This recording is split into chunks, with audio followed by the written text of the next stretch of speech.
sunset when the rangers and the pups reach the river. And at the river, these red and pink and orange rock walls, they're now very tall, and the pups feel small as bugs. And they greet the river rangers with their yips and licks. They're so excited. All these new friends. And the rangers marvel at how strong and brave the pups are for being so little and hiking so far. And the rangers named them. This is how they got their names. They named the white pup Salt for that dry creek bed they just hiked down, Saltwater Wash. And they named the black and brown one So for a nearby side canyon on the north side of the river. And the pups squealed with delight. They seemed to like their names. And after dinner, so they curl up on a ranger's raft and quickly fall asleep. Until blip, blop, blip, blop, blip, blop, it starts to rain. And boom! I mean, this is May. Thunder is shaking the pups' raft and lightning streaks overhead. And the thunder scares the pups. It still does. And they jump off the boat all scared. And they dash into a tent. And they snuggle up next to a ranger. The warmth of their furry little bodies relaxes ranger and pup alike. So thank goodness for friends in hard times in the inner canyon. Very, very lucky. So the next morning, the river rangers, they need to continue on their trip downriver. And Salt and So want to go. But the rangers hiking out of the canyon have to lure the pups with treats all the way up the trail. So the pups follow the rangers as they head back up the trail. And at the rim, the rangers, they can see homes far in the distance. And they tell the pups to, go home, puppies, far from the dangers of the Grand Canyon and of the river. But the pups peer down the trail, down at the river, far below, and after the rangers are gone, they head back into the Grand Canyon. This time on their own. How the heck do I know any of that? How did I know this? I didn't hike into the canyon with them. I worked at the bottom of the Grand Canyon. I come in a little bit later. I was very lucky because I saw this story unfold. I have a friend who happened to meet so-and-so at the trailhead who tried to, puppies, go away, puppies, no, go away. And the puppies followed her all the way down. How do you get a puppy dog to follow you? Give it something to eat, and that's how this story begins. One ranger went, let's give him tuna. And the pups are like, yeah, this is excellent. Followed them all the way down this remote route. This is probably the most developed stretch of this route down Saltwater Wash. So she hiked in with them. She camped with them, this friend of mine. When she got out of the canyon, she immediately called me. She said, Lori, you are a nut about dogs. Wait till I tell you this. And she told me the whole story. They followed us in. They were really good hikers. They camped with us. There was a thunderstorm. Oh my gosh. When she got in the boat, Salt and So jumped into the Colorado River and tried to doggy paddle to keep up with her. And she's like, no.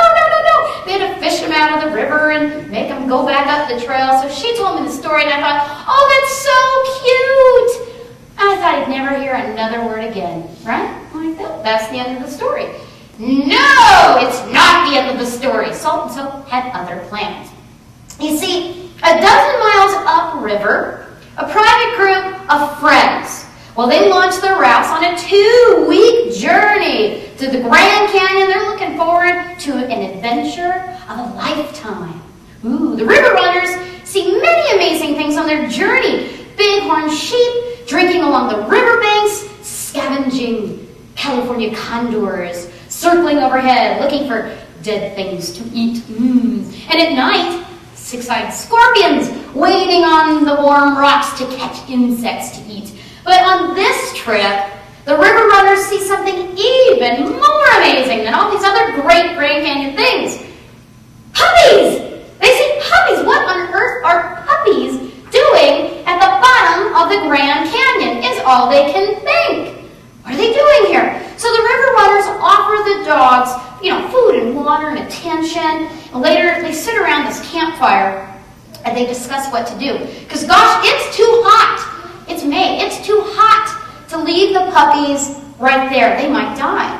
but taking them on the river trip could be dangerous.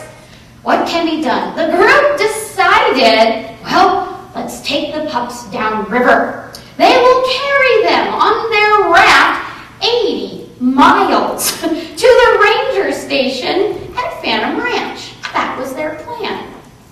Lucky little dogs. And off they went, threw them in a boat. Who's been on a private river trip? Wouldn't that be amazing? Was it fun? Mm-hmm. Did you stay in the boat? Most of the time. Oh, good. You're here and you're smiling. That's a good sign. Yes. So they imagine seeing these little teeny weeny puppy dogs on the side of the river, like, whoop, oh, off they go into the boat down this nice, smooth, calm river for just a moment. Because we all know who've been on the river that it's not nice, smooth, and calm all the time. They had this splash and a swoosh and a slam. Crashing rapids soon greet the river runners and the pups. And one rapid is especially fierce. And just after the raft hits that rapid, pow! A huge wave hits and the raft flips. And pups and people tumble into the icy cold water, and the water pulls them under, and the water spits them back out. It's hard to breathe. But both the pups and the river runners, they struggle to swim to shore, and they all make it. Blankets, towels, hot drinks, they make the river runners and the pups feel better. And they settle in for the night, and soon they hope to reach Phantom Ranch. This is what they're going for. Gorgeous Phantom Ranch. Those of you who've been down there, those awesome Mary Jane Coulter cabins from the 20s. You can buy beer at the bottom of the Grand Canyon. T-shirts. It's a weird little place. It's an oasis at the bottom of the Grand Canyon. And that's where those boats would pull in, right by Black Bridge. That's where they're headed. And this is where I come into the story.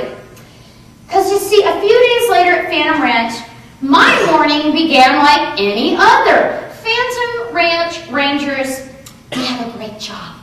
It was wonderful. They're there to hike, watch for wildlife, talk to hikers about nature and safety. And I heard this, no, on the ranger station door. And I opened the door, and what a surprise.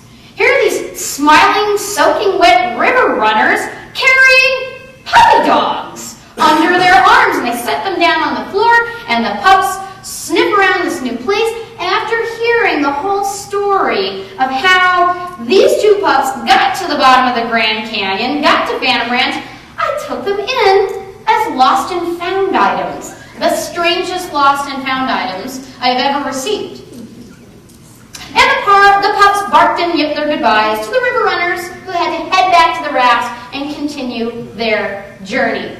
This was an amazing moment. Like, this is a sign. I think I'm supposed to know these dogs. That's my friend Ranger Mike there, getting the classic Phantom Ranch pose up by the mule corral, by the canteen, propping them up, welcoming the Phantom Ranch.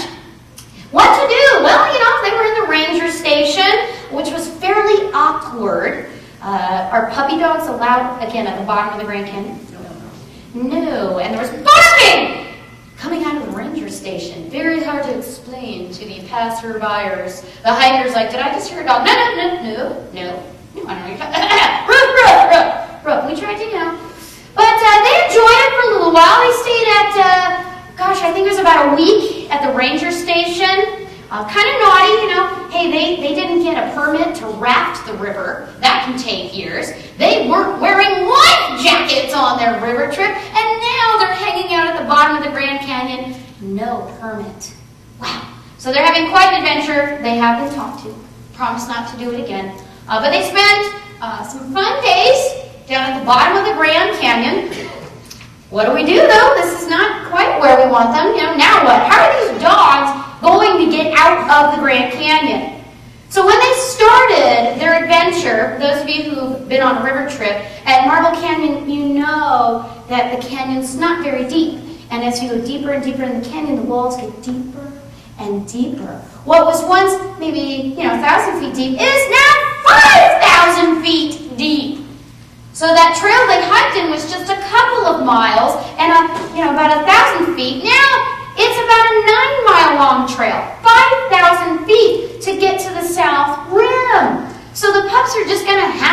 stay with the Rangers. So we adorned them in little blue bandanas, rope leashes, and junior ranger badges. That way they looked official. These are official dogs. And the pups, well, they helped me. Took them around, checking backcountry permits, making sure food is secured from wildlife in the campground, and they came to all the ranger programs every night, 4 o'clock and 7:30. So the pups, well, they befriended campers, and for now they can help. But soon, they really do need to get back to a world of dog houses and water dishes and plenty of kibble.